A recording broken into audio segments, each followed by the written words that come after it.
ये chapter learn करना। ये क्वेश्चन जरूर पूछेगा। भाषा शब्द संस्कृत के पास धातु से बना है। ये बोलना या कहना इसका अर्थ है।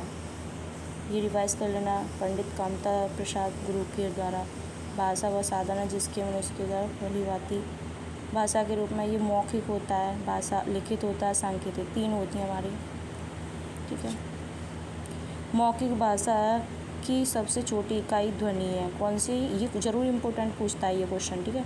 और लिखित भाषा भी सबसे छोटी इकाई वर्ड है। ठीक है। 2 है, ये ध्यान रखना।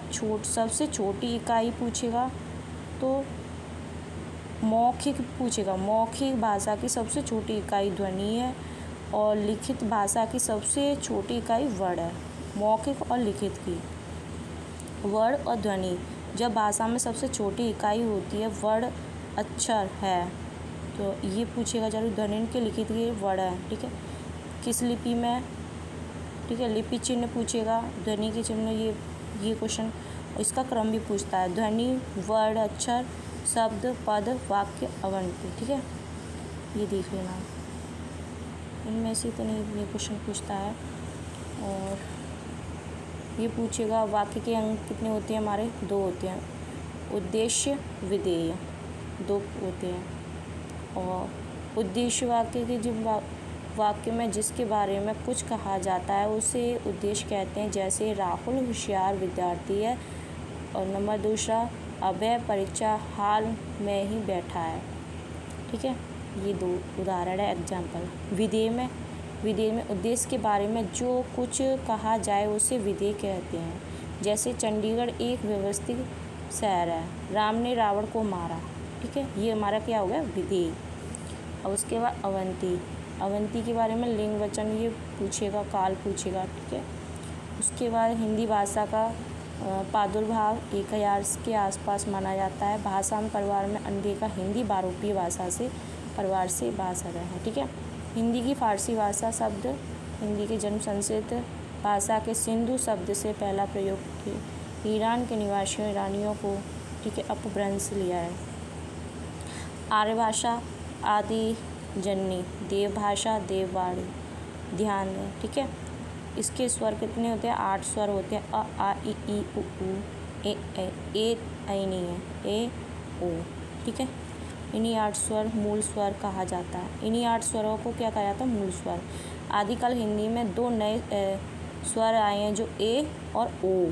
ठीक है, जो इनको क्या बोलेंगे हम? संयुक्त स्वर। इन दोनों को हम संयुक्त स्वर बोलेंगे। अपभ्रंश में आया है ड ढ, व्यंजन नहीं थे, इनका विकास आदिकाल में हुआ था। ये हमारी भारतीय आर्य भाषा है। ठीक है। भारतीय आर्य भाषा का इसके 3 कालों में विभक्त किया है। एक प्राचीन भारतीय आर्य भाषा, एक मध्य भारतीय आर्य भाषा, एक आधुनिक भारतीय आर्य भाषा। ठीक है।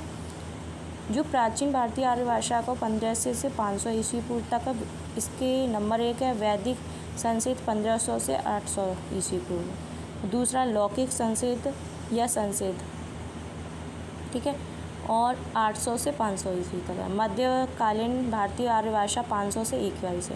नंबर पहला पाली प्राकृत 500 से 1000 ईस्वी तक। प्राकृत हमारी जी तो पाली हो गई, ये प्राकृत द्वितीय प्राकृत 1000 से 500 ईस्वी तक। अपभ्रंश तृतीय भाषा 500 से 1000 ईस्वी। आधुनिक भारतीय आर्य भाषा ये 1000 से अब तक है। आधुनिक भारतीय आर्य भाषा अपभ्रंश के सौरसेनी मागधी, मतलब ये क्वेश्चन जरूर पूछता है सौरसेनी किस भाषा से लिया गया? तो आधुनिक भाषा से। सौरसेनी और मागधी अर्ध मागधी प्रचंड महाराष्ट्री व 85 से विकसित हुई है, जिन्हें आगे विस्तार से समझाया गया है। ठीक है, ये आप एक बार रिवाइज कर लेना। ये क्रम भी पूछता है हिंदी का। ठीक है, संस्कृत, पाली, प्राकृत, अपभ्रंश, हिंदी, ये सिर्फ इम्पोर्टेंट है, ये ज़रूर पूछता है, वेरी इंपॉर्टेंट है, इसे लर्न कर लेना। ठीक है। और ये भी पूछेगा आपको अवहट्ट से। ठीक है, ये पूछेगा अपभ्रंश और हिंदी के बीच में कड़ी रूप से भाषा का एक रूप प्राप्त होता है, उसे कुछ विद्वान अवहट्ट नाम से जाना जाता है। अपभ्रंश मानते हैं। अवहट्ट का नाम स्पष्ट रूप से उल्लेख विद्यापति की कीर्ति लता में मिलता है। देसिल, बैना सब जन मिठा ते तैसन जम्प्यो अवहट। तो संस्कृत, पाली, प्राकृत, अपभ्रंश, हिंदी। तो कैसे याद करना है? संस्कृत, संस्कृत के बाद पासे, पाली, पासे प्राकृत, प मिल रहा है, पाली प्राकृत, फिर अ से अपभ्रंश और हिंदी। संस्कृत, हिंदी बीच में लगा दो, पाली, प्राकृत, अपभ्रंश, याद हो जाएगा आपको जल्दी। फिर ये इसमें से देख लेना, ये सन पूछेगा 14 सितंबर 1949 को हिंदी संविधान ये पूछेगा, ठीक है। किस भाषा से? राजभाषा से, ये पूछ लेगा। कौन सी जनवरी? 26 जनवरी 1950 को हिंदी भाषा को राजभाषा के रूप में संवैधानिक के लिए, ठीक है, ये पूछेगा जरूर, ये इम्पोर्टेंट लिख लेना, नोट कर लेना। हिंदी भाषा को देवनागरी लिपि कहा जाता है, देवनागरी लिपि, ठीक है। ये देख लेना, 9वीं शताब्दी में कुटिल लिपि हुई, ठीक है। उसके बाद आपको देवनागरी, ये तो नहीं इतना पूछेगा, ये इम्पोर्टेंट है। भारतीय संविधान 343(2) के और संविधान लागू हुआ 15 वर्षों में अंग्रेजी भाषा। 343(1) में तो संघ राज्य है, ठीक है। राजभाषा हिंदी लिए देवनागरी। 26 जनवरी 1950 को संविधान लागू हुआ था राजभाषा नीति में, ठीक है। भाग 17 में 343, 351 राजभाषा को ले। अनुसूची 8 थी और भाषा हमारी 22 थी। संस्कृत, हिंदी, उर्दू, मलयालम, तमिल, तेलुगु, उड़िया, असमिया, बोडो, डोगरी, कश्मीर, गुजराती, नेपाली, मणिपुर, कोंकणी, सिंधी, मैथिली, कंकड़, संताली, मराठी, बंगला और पंजाबी। ऐसे याद कर लो 3-4, तो बोडो, डोगरी, मैथिली, संताली, ठीक है। और जो वैसे हिंदी वगैरह जे चीज़ याद कर लेना, संस्कृत वगैरह। भारतीय संविधान की 8वीं अनुसूची में 22 भागों का वर्णन किया गया है। कितने भाग हैं? 22 भागों का। ये 22 याद कर लेना। ये है हिंदी, संस्कृत, कोंकणी, डोगरी, नेपाली, बोडो, मराठी, मैथिली, संताली, गुजराती, कश्मीरी, सिंधी, असमिया, उड़िया, उर्दू, कन्नड़, तमिल, तेलुगु, पंजाबी। सबसे ज़्यादा पंजाबी पूछी जाती है और संस्कृत पूछी जाती है, ठीक है। बंगला, मणिपुरी, मलयालम भी पूछ लेते हैं, देवनागरी, ठीक है। ये भी याद कर लेना इनके, ठीक है। ये मैं किस से ली गई है? ये तुम्हारे वैदिक संस्कृत है, ठीक है। ये इनमें से पूछ लेता है कभी कभार, ये याद कर लेना। स्वर कितनी है? ये 39 व्यंजन, 48 ध्वनियाँ, 33-35 लौकिक संस्कृत भी कहा जाता है। वाल्मीकि जी द्वारा में देखने के लिए मिलता है। संस्कृत देववाणी हिंदी की आदि जननी भी कहा जाता है, ठीक है। ये पाली अपभ्रंश, बौद्ध धर्म भाषा पाली, बुद्ध चरित्र, ये देख लेना। आपका ये भी इम्पोर्टेंट है, ठीक है। एक बार इसको रीड कर लेना अच्छे से।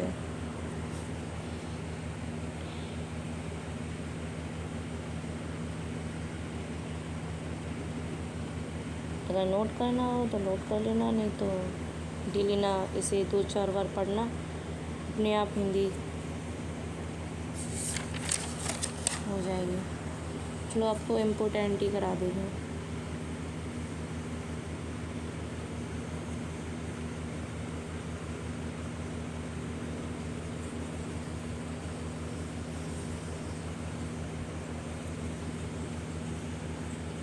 ये भी याद कर लेना, जैसे स्वर श्रेणी में हमारे पश्चिमी हिंदी, राजस्थानी हिंदी, गुजराती, पहाड़ी। मागधी में बिहारी, बांग्ला, उड़िया, असमिया। अर्ध मागधी में पूर्वी हिंदी, ब्राह्मण में सिंधी, महाराष्ट्री में मराठी, पैंचासी में लहंदा पंजाबी। खड़ी बोलने लल्लू लाल की है, कौरवी राहुल सांकृत्यायन भोलानाथ तिवारी की है। और हिंदी बिहारी सर की UPSI 2021 में पूछा। राजस्थानी ग्रेसन की ब्रजपुरी ईश्वर चंद्र की है। भोजपुरी रेमंड की। मैथिली कोलंबिया डिंकल जी। चलो आपकी ये देख लेना आप एक बार पढ़ के, ठीक है। बोलियाँ 17 बोलियाँ हमारी, ठीक है। ये चलो आपका ये करा दिया। अब दूसरा चैप्टर स्टार्ट हो जाएगा, या तो नहीं अभी नहीं है, ये भी आप रिवाइज कर लेना आप, ठीक है।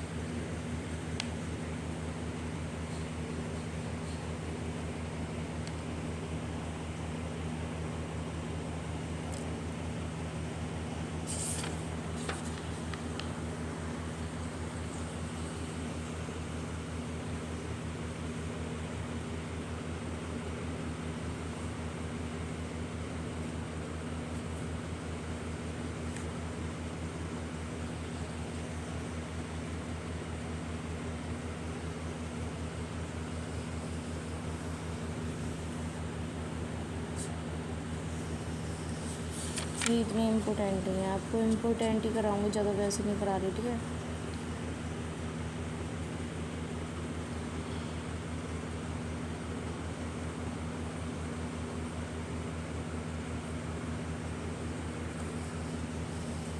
ये क्वेश्चन है, अगर इसके बाद आप लगाना चाहो तो आप लगा सकते हैं, कौन सा, ठीक है। ये खुद आपने लगा के देखना कितने से करेक्ट जाएंगे ये, ठीक है।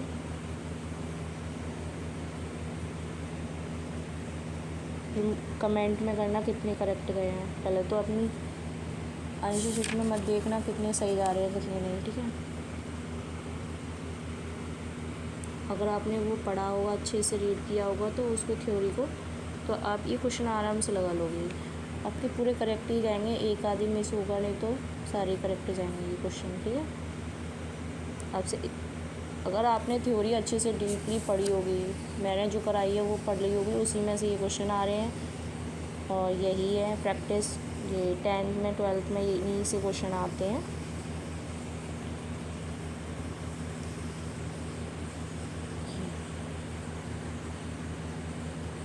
ये क्वेश्चन मैंने अभी रिवाइज कराए थे थ्योरी में।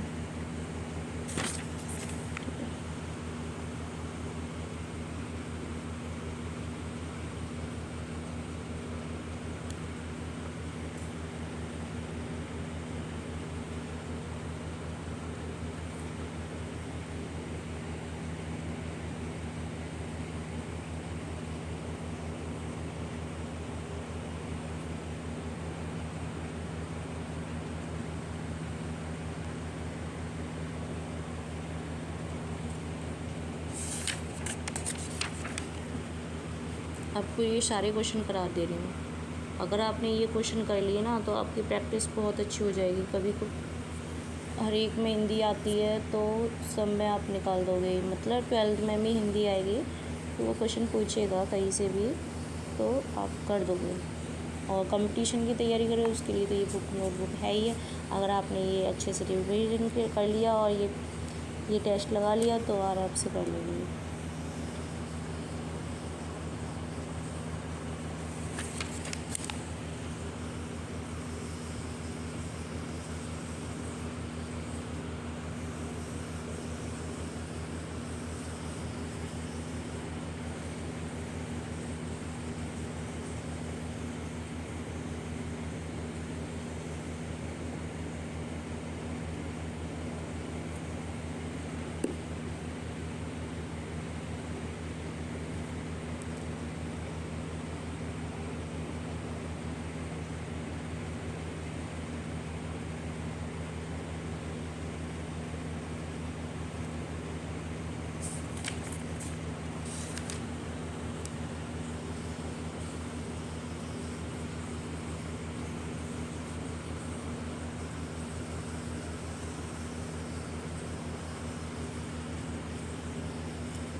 ठीक है, आपका दूसरा अध्याय स्टार्ट हो जाएगा। इतनी क्वेश्चन लगा लेना और